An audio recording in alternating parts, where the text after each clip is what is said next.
Ohio University is known for its quiet campus, old brick buildings, and academic research. But in 2024, something unusual happened here. Instead of lectures on science or history, a workshop was announced.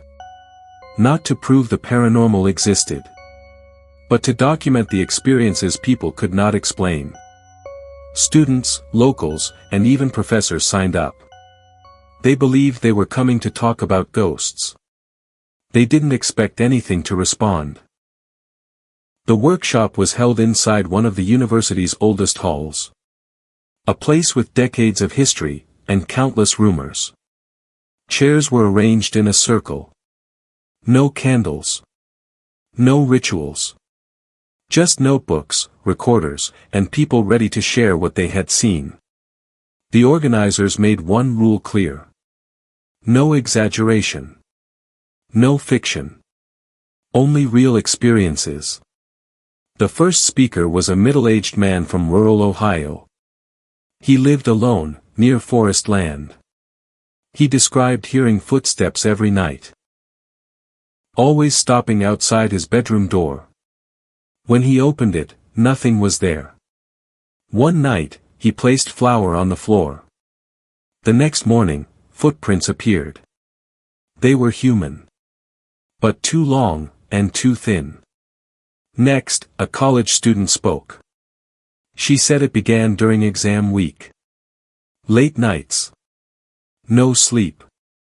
She noticed a shadow standing in the corner of her dorm room. It didn't move. It didn't disappear when she turned on the lights.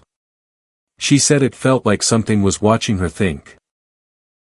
Weeks later, she moved out. The shadow remained. Then came a report that changed the mood completely. A local hunter described seeing something in the woods. Too tall to be a deer. Too fast to be human.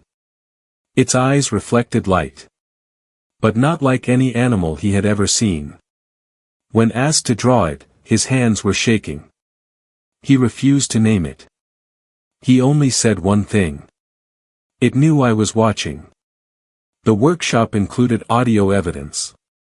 Low-frequency sounds recorded in homes. Voices speaking words no one recognized. Whispers that reacted when played back. One recording caused the room to go silent. A voice responded to a question that had not yet been asked. As the session continued, the lights flickered. Not once. Not twice.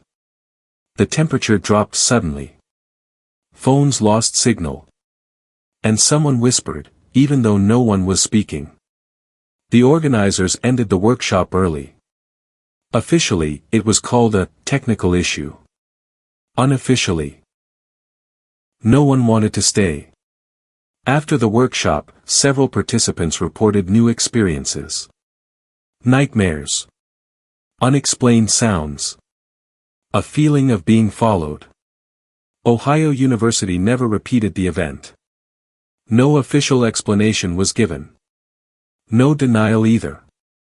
Just silence. These were not stories written for attention. They were spoken quietly, reluctantly. By ordinary people. In an ordinary place. So the question remains. Were they studying the paranormal? Or did the paranormal realize it was being studied?